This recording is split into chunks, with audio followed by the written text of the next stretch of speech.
Hey everyone, how's it going? Coming to y'all with yet another knife review. This one's on the GTKII model GTK24.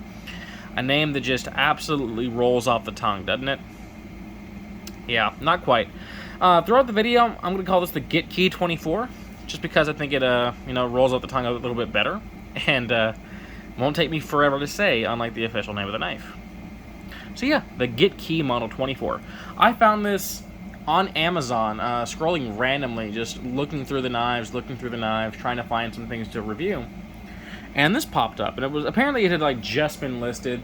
There were 20 of each coloration still in stock because they make this in both a black G10 with a black wash finish as well as this orange G10 with a black wash finish. And they had 20 of them each listed for sale, and no reviews. And I thought, okay, for 25 bucks, I'll roll the dice.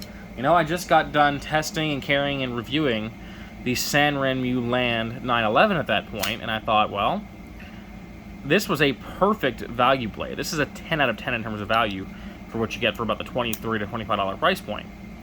What about this? This is also a clone of a Sylvester 21, same exact overall size and same design. A few changes, few tweaks, but largely the same knife in design layout.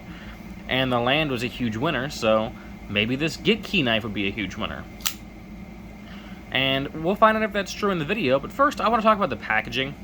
So here's the box that this comes in, and this is interesting to me because anyone who's ever bought knives from Effengrau or Effengrau may think this box looks familiar.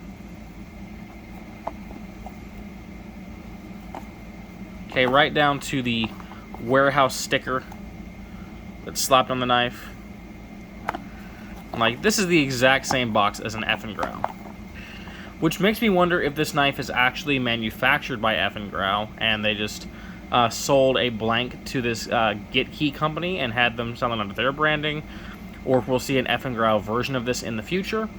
And that's interesting to me because I don't necessarily trust Effengrau as a company. Now, I know from watching Love Them Knives videos that they finally began using real D2 about a year ago. They were caught using 8CR 13 MOV and branding it D2 and lying to everybody. And the Effengrau knife I got was not great. The thumb studs came loose on it, had some really sharp edges. It didn't feel like a super high quality knife for the money. I've handled much better.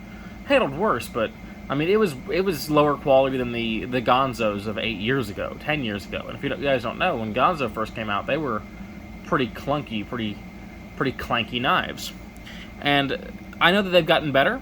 They've started actually putting out some quality stuff. I will look into it. But seeing the similar packaging makes me wonder, especially because this is claiming to be D2. So my initial concern was, is this going to be authentic D2 like the modern Effengraus, or is it going to be fake D2? Is it going to be like, 8CR 13 MOV? So I went ahead and did some testing. I'm going to put this away now, put the packaging away, and jump into the actual knife review.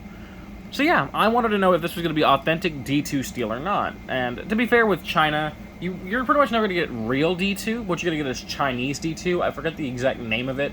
But it's essentially the exact same chemical composition, but with some vanadium thrown in there, which actually could be a good thing long term. But I decided to test it against a known D2 knife, the Sanrenmu, you can see here, model 9202. Okay, this is also in that Chinese D2, and Sanrenmu's D2 has been confirmed and tested to be, actual D2, or the Chinese equivalent to it. So I tested these two knives side by side. Okay, this is not going to be a versus comparison video, but to talk about edge retention and how well it performed, I took several boxes, cut them directly down the middle with a different knife, and then broke down half of each box with this and half with this to see if the edge retention on the GTK was comparable to the Sanrenmu. And what I found in terms of edge holding capability is that the Sanrenmu held an edge ever so slightly better. Just slightly, though. It was like a very minimal difference than the GTK. However, the GTK also sharpened just a hair faster than the Sanrenmu. Or I shouldn't even say sharpen. I didn't even sharpen them. I just touched them up on a honing steel, which is not the same thing as a sharpening. It just kind of brought their edge back to the to true form. So this honed up just a tiny bit faster, this held it just a tiny bit longer. Does that mean this is an actual D2? No, it doesn't mean that at all. It could just be that this is a little bit harder on Rockwell testing. Like this was Rockwell a little higher, maybe this is a little lower. You know, maybe this is Rockwell around a 60, this might be around a 58. And if that's the case, that would explain that slight discrepancy in edge holding. Either way, the steel on this did outperform any HCR13 MOV that I've ever used. I still think HCR13 is a good steel as well, but the point of me saying that is to say that this I don't believe to be an HCR. It simply performed a little bit too well in its edge holding capabilities. So, I'm going to go ahead and say, yeah, it probably is actually Chinese D2 on this. Now, how did the knife perform? It performed amazingly. This thing sliced every bit as well as that Land 911 that I reviewed, despite it being a hollow ground blade as opposed to a flat ground blade. And I've always said hollow ground blades make for really good slicers. A lot of people argue that high flat grinds and full flat grinds are better, but in my experience, this performed every bit as well as that Land in cutting. You can see the edge there. Again, this has not been actually sharpened. I just touched it back up against a honing steel, and this thing is wearing a scary sharp edge right now. Scary sharp. To quote the Cajun Blaze, I believe it is, from years and years ago, loved that channel, you could shave a hair off a boar's tit. You absolutely could. This thing has a wicked edge on it after being touched up. Came super sharp out of the box. Length on this blade, by the way, is 3.4 inches long. So a good serviceable length, the same as many of these Sebenza copies. And yes, this is a Chris Reeve Sebenza copy. Let's just get that out of the way. They copied the design. No, it's not a counterfeit. No, it's not that big of a deal. Companies have copied each other for a long, long time. Okay? I don't care about that. I don't care about the politics of copying knife designs. I'm here to review the knife. Okay? We have this nice black wash on the blade, this kind of black stone wash finish, and you can see it held up really well to cardboard cutting. Actually, bringing in the Sanremo again, this one's black wash blade took actually a little bit more wear. If I can get this to focus. So you can see this one actually has a little bit more wear on that finish as opposed to this knife. So this is possibly a bit of a more durable black washing that held up remarkably well to a lot of cardboard cutting. Deployment on this comes out nice and fast, though I will say one thing I'm not crazy about is the thumb studs. They're mounted kind of in a weird middle position. I'm going to bring in that Land just for way of comparison. You can see the higher mounting on these thumb studs by comparison. This feels more natural to reach over and deploy. With this, I feel like I'm having to move my thumb downward to get to those studs. Not a huge issue, but what is a bit of a bigger issue for me is the design of these studs. They're very slick. They have just a small amount of stepping right there towards the end. It's not very pronounced. And I have slipped off these studs a couple of times. I've misdeployed a few times. Not super frequently, not a huge issue, but I wanted to bring it up because, you know, I do think there's better thumb stud designs out there. And the combination of these slicker studs with the positioning of the studs has caused me to misdeploy the knife a couple of times. That said, the lockup is rock solid. There is no play in any direction on this knife. It is very, very sturdy, and we do have a very thick liner lock on this. Now, one interesting note is that this actually has a CRKT style locks system, which maybe you can see this, brings that little tab down to prevent disengagement of the liner lock. Now, this is interesting to me because it reminds me of the first generation of the Sanremo 910, labeled the Mingren 910. Okay, and that also had a locks type system just like this. So I think this is actually trying to imitate that very early 910 design, right down to the fact that it's using the same kind of clip as that model. Okay, this is that very standard, almost Benchmade type clip, and it's the exact same one you would have found on the Mingren 910. So I think they might have, I don't think they actually, this is just like a rebranded version. There are several differences between the two knives, but I think that they may have designed this based on that particular model. But yeah, nice thick liner lock with a lock system. Do you ever need the lock system? I don't personally think so, but I guess it's nice to have if you like the feature. I've never used it. I'm never going to use it. There is no milling out of the stainless steel liners in here, not really. You can see about 2 holes there, about 2 holes there, and it's very thick black washed stainless steel liners, so we do have a slightly heavier knife on this one. Amazon listed at 4.7 ounces. I'm going to say no, because the land is 4.7 ounces, and this feels lighter, largely due to that skeletonizing on those stainless steel liners.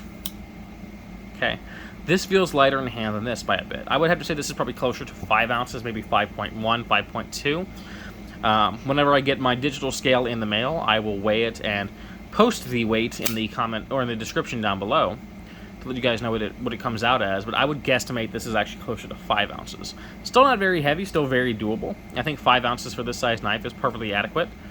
And I have carried this, and I've never really noticed that it was on me day in, day out, so it wasn't an issue for me. Handle material is G10. Okay, we have a textured G10 here, and it's that finer pattern that we're all used to from various knives. Okay, out of the box it is pretty grippy, however I know that this pattern tends to wear down pretty quickly over time. That said, I do like this attractive orange coloration, which is why I went for this version, as opposed to the black G10 version.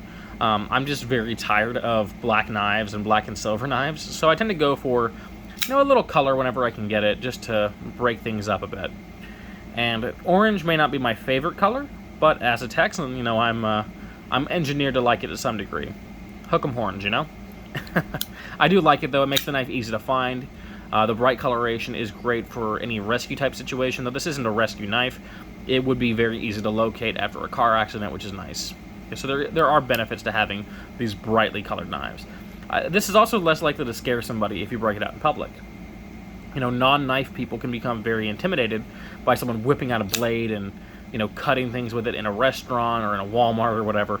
And the brightly colored handle on this is going to make it a little bit less scary to the non-knife person. Pocket clip is for right-hand tip-up carry with a swappable, with it being swappable to the left-hand side. So this is an ambidextrous knife. We do have thumb studs on both sides. There you saw a misdeployment there. Thumb studs on both sides, though. The liner lock is lefty-friendly. I don't know why some people say it's not. I grew up with a left-handed brother. I have a few left-handed friends. They've all told me the same thing. My whole life they've all told me the same thing, which is the left-handers are just as used to pulling the liner lock towards them as righties are to pushing it away. Liner locks and frame locks are lefty-friendly. Okay, you don't have to worry about that. So yeah, swappable to either side. It is a black-coated clip, or actually I should say a black stone-washed clip, which is actually a nice touch. Really a nice touch. A lot of knives will, use a darker color scheme but leave the clip super vibrant and bright. This didn't do that, and I really appreciate that about the knife. Very sturdy, very strong clip. And here's how it's going to ride in the pocket. You can see, probably a little high for most people's taste. I don't mind having this much knife out of the pocket to extract it with, but I know a lot of folks probably won't love how that carries. For me, I think it's absolutely just fine. Did forget to mention ergonomics on this knife. It is extremely comfortable, very comfortable in hand. However, there are a few things missing that many people may want. One is there is no jimping top side of that knife. So this is a very slick, spine. You don't really have anything on that ramp to lock into. And for me, the bigger issue is there's no jimping on that liner lock. Okay, the liner is not difficult to disengage, make no mistake, but I do like to have a little bit of jimping or serration cut into it, so that way I can more easily grab that and, not slip off the lock every once in a while. Haven't had it happen yet, but I do think it'd be a nice touch to see added to these knives. So I do want to mention that it's not there. Alright? Not a huge issue, but the knife is very comfortable in hand. No hot spots while working this knife over very hard. It is a great blade in the hand. Centering on this one, and centering is going to be different from every knife, I understand that, but if I can get this to focus. There you go. Centering is pretty much perfect on this $25 knife. And that's what these go for right now. It's $25 as of the time of this filming for either the orange or the black version of the knife. All in all, this is a super solid, and I do mean super solid budget option. I reviewed the Land Model 911 and said that this was a perfect knife for the money. Not a single thing about it I didn't like. And considering they're in that same price range, that same overall design, how does the GTK24 stack up? Well, this has the jimping on the liner lock and the jimping top side and the better thumb studs. This has a slightly better steel. Actually, a notably better steel. D2 is going to hold an edge for a good amount longer than 12C27. So if this is a 10 out of 10, and I dock a few points for a few things, like I dock points for not having a jimped liner / jimped spine, you know, maybe I dock points for its clip not carrying quite as high, because a lot of folks like that. Maybe I dock points for the fact that this is riding on Teflon washers. I forgot to mention that. This is on Teflon. Okay, not phosphor bronze, not ball bearings, Teflon, though it still comes out super smooth and fast. So I don't see an issue with that, but a lot of folks may want to criticize it. But let's go ahead and just knock off half a point for each of these issues. Okay? Half a point for the clip, half a point for lack of jimping, half a point for the Teflon washers. That would make this an 8.5 out of 10. But I think it's worth adding a full point back to it for having that D2 steel, which is going to perform outstandingly. So value scale-wise, I'm going to call this a 9.5 out of 10. It is so close to perfection. Honestly, if they just jimped the liner, that's all I need, is just jimp the liner like this does, and give us slightly better thumb studs. This would be in every way equal to the San Remo Land Model 911. This is a great knife. Which, you know, takes me to the competitive options part of the video. A segment I have shamelessly stolen from Nut and Fancy. And I'm going to go ahead and start with the San Remo Land 911, because, I mean, look at it. Same overall design, similar materials, same price point. It's a great option. How about the San Remo 9202 that I showed off earlier? Okay. D2 steel blade, Axis type lock, G10 handles, swappable to left and right hand side clip. Super comfortable in hand, about a $30 price tag. These knives are very comparable. Okay, very, very comparable in terms of value. The Gonzo Firebird. This one is the model G738 in 440C. G10 handle, Axis lock, milled liners, left and right hand carry. Fantastic budget knife. Okay, about 20 bucks. That stacks up really nicely. And finally, I'm going to show off the Enlin EL06. Okay, 9CR 18 MOV blade, G10 handles. This one is the Desert Digital G10. Liner lock design, tip up right hand carry clip. Okay, copy of the SCK Loksha. Around 18 bucks. How's that for some competitive options? All in all, the GTK Model 24 is a great blade for not a lot of money that I think is absolutely worth adding to your collection. If you only have 25 bucks and you're looking for a knife, this one is an outstanding choice for you. Just know that the D2 steel can rust on you. So if you live in a high humidity environment, keep that blade oiled in order to prevent that. Most of that exposed edge, because that's going to be your biggest risk factor. That said, D2 is reasonably easy to sharpen for what it is, holds that edge well, and takes a great edge. So, if you're looking for a great everyday carry / self-defense knife for a low price, this one definitely has your back. I hope you enjoyed the video. I hope you enjoy the rest of your day. And until next time, peace and take care.